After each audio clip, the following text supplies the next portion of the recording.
जय श्री श्याम, हारे के सहारे की जय हो। श्याम भक्तों, 15 मार्च पाप मोचनी एकादशी पर गौ माता को ये एक चीज खिला देना। ये एक चीज खिलाने से 24 घंटों में बनोगे माला माल। श्याम भक्तों, ये पाप मोचनी एकादशी का दिन कोई साधारण दिन नहीं है। 15 मार्च 2026 दिन रविवार की ये पड़ रही है।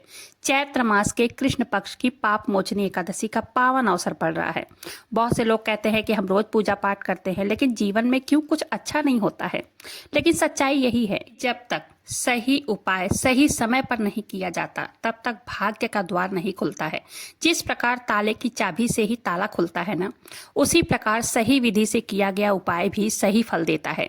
इस पवित्र एकादशी के दिन मैं आपको गौ माता से जुड़ा एक ऐसा खास उपाय बताने जा रही हूँ जो आपके सोए हुए भाग्य को जगाकर सफलता के रास्ते खोल सकता है। आज जो मैं बताने जा रही हूँ उसे ध्यान पूर्वक सुनिएगा। अगर ध्यान पूर्वक सुन लिए, समझ लिए और उपाय कर लिए, आपके जन्म जन्मांतर के पाप कट जाएंगे और आपको रंक से राजा बनते देर नहीं लगेगी। उदया तिथि के परम शुभ संयोग के कारण 15 मार्च 2026 को ही चैत्र मास के कृष्ण पक्ष की पाप मोचनी एकादशी तिथि मनाई जाएगी। ऐसे में चुपचाप कुछ छोटे छोटे से ये उपाय कर लीजिएगा। ये उपाय बहुत ही फलदायी है। आपका भाग्य सातवें आसमान पर चमकाएगा ये उपाय। अगर आप पाप मोचनी एकादशी पर व्रत नहीं भी कर पाए तब भी कोई बात नहीं है, लेकिन आप गौ माता को ये चुपचाप छोटी सी एक चीज जरूर से खिला दीजिएगा और तुलसी वाला ये उपाय भी जरूर से कीजिएगा। यकीन मानिए, आपकी जन्म जन्मांतर की गरीबी दूर हो जाएगी। आज के इस वीडियो में एक ऐसी गुप्त चीज और बहुत ही शक्तिशाली चीज कोई व्यक्ति 15 मार्च 2026 पाप मोचनी एकादशी के दिन चुपचाप कर लेता है, उस व्यक्ति का भाग्य उदय हो जाता है। उसके जीवन में चल रही सभी परेशानियों से उसे मुक्ति मिल जाती है, क्योंकि चैत्र मास कोई साधारण मास नहीं है। और इस मास की एकादशी का तो नाम ही पाप मोचनी है, मतलब जाने अनजाने में किए गए हर प्रकार के पापों और दोषों से मुक्ति दिलाने वाली एकादशी 2026 में ये रविवार को पड़ रही है, जो सूर्योदय के तेज और भगवान श्री हरि विष्णु के चतुर्भुज रूप के एक अद्भुत संगम है। इस दिन अगर आप उनकी प्रिय गौ माता और तुलसी जी को प्रसन्न कर लेते हैं, आपकी जन्म जन्मांतर की दरिद्रता झट से दूर हो जाती है। आजकल व्यक्ति की सबसे बड़ी समस्या क्या है? कर्ज। मेहनत बहुत ज्यादा करते हैं लेकिन पैसा टिकता ही नहीं है। एक कर्ज उतरता नहीं, दूसरा चढ़ जाता है। घर में बिना कारण तनाव रहता है। कोई भी काम हो बनते बनते अटक जाते हैं। कई बार ऐसा लगता है कि न जाने किस्मत साथ नहीं दे रही है। शास्त्रों में कहा गया है, ऐसी स्थिति तब बनती है जब पुराने कर्मों, जिसे हम प्रारब्ध कहते हैं, या पितरों को किसी चीज की कमी रह जाती है, जो बार बार जीवन में रुकावट बनकर सामने आती है। इसलिए हमारे सनातन धर्म में एकादशी का बहुत विशेष महत्व बताया गया है। 15 मार्च की यह पाप मोचनी एकादशी उन्हीं विशेष तिथियों में से एक होती है, जिस पर किया गया पूजा पाठ, गौ सेवा, कोई भी उपाय पूरे जीवन की दिशा बदल देता है। यह दिन केवल व्रत या उपवास का नहीं होता, बल्कि अपने जीवन को संवारने का दिन भी होता है, अपने भाग्य को खोलने का दिन होता है। अब बात आती है गौ माता की और तुलसी माता की। देखिए, गौ माता के अंदर माना जाता है 33 कोटि देवी देवताओं का वास होता है, और बाबा श्याम या भगवान विष्णु की पूजा बिना तुलसी दल के पूर्ण नहीं होती है। पुराने लोग कहते थे, गाय के संपर्क में आने से मन अपने आप शांत होने लगता है। एकादशी के दिन गौ सेवा को बहुत ही फलदायी माना गया है। पाप मोचनी एकादशी का महत्व इसलिए भी ज्यादा है क्योंकि इस दिन दिखावे से किया गया कोई भी उपाय या कोई भी पूजा पाठ निष्फल हो जाता है। उसका महत्व नहीं रहता है, क्योंकि आपने दान किया, सेवा की और दिखावे में किया, उसका असर कम हो जाता है।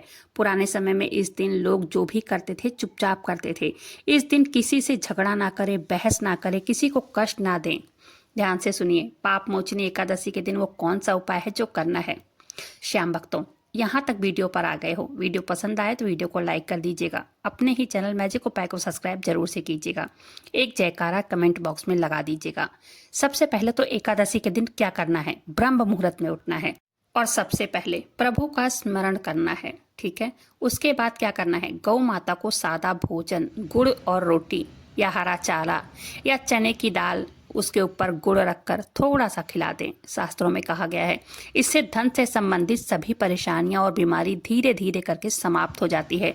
जिन लोगों को लंबे समय से कमजोरी, थकान या कर्ज की समस्या है, उनके लिए यह उपाय जो मैं बता रही हूँ ये बहुत ही चमत्कारी है। गौ माता को यह खिलाते समय अपनी मनोकामनाएं कहिए।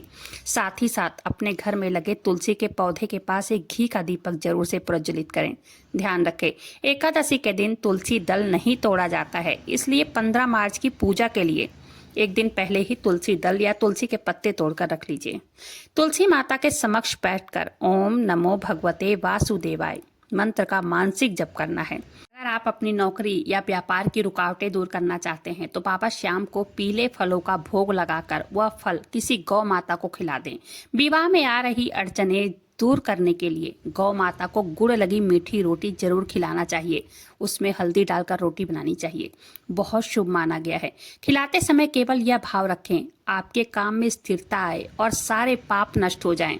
साथ ही पाप मोचनी एकादशी पर स्नान दान का भी बहुत विशेष महत्व बताया गया है। 15 मार्च पाप मोचनी एकादशी पर किया गया दान अक्षय फल प्रदान कराता है। अन्नदान, वस्त्र दान, तिल दान, गौ सेवा, निर्धनों की सहायता, यह सभी कार्य करोड़ों जन्मों के पाप को नष्ट करने की शक्ति रखता है।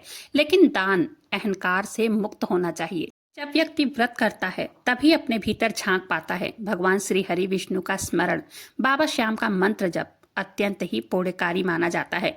अगर कोई 15 मार्च को व्रत रखकर केवल भगवान का स्मरण भी कर ले तब भी उसे अक्षय पुण्य प्राप्त होता है। माघ और चैत्र मास की एकादशियों पर किए गए पुण्य से पितृ भी अत्यंत प्रसन्न होते हैं। जो व्यक्ति इस दिन तिल जल के श्रद्धा से तर्पण करता है उनके जीवन से पितृदोष की बाधाएं समाप्त होने लगती हैं। व्रत का उद्देश्य केवल भूखा रहना नहीं है बल्कि विचारों की शुद्धता है। फलाहार में सेव, अनार, दूध, दही, मट्ठा और मखाने या साबूदाने से बनी खीर ग्रहण की जा सकती है।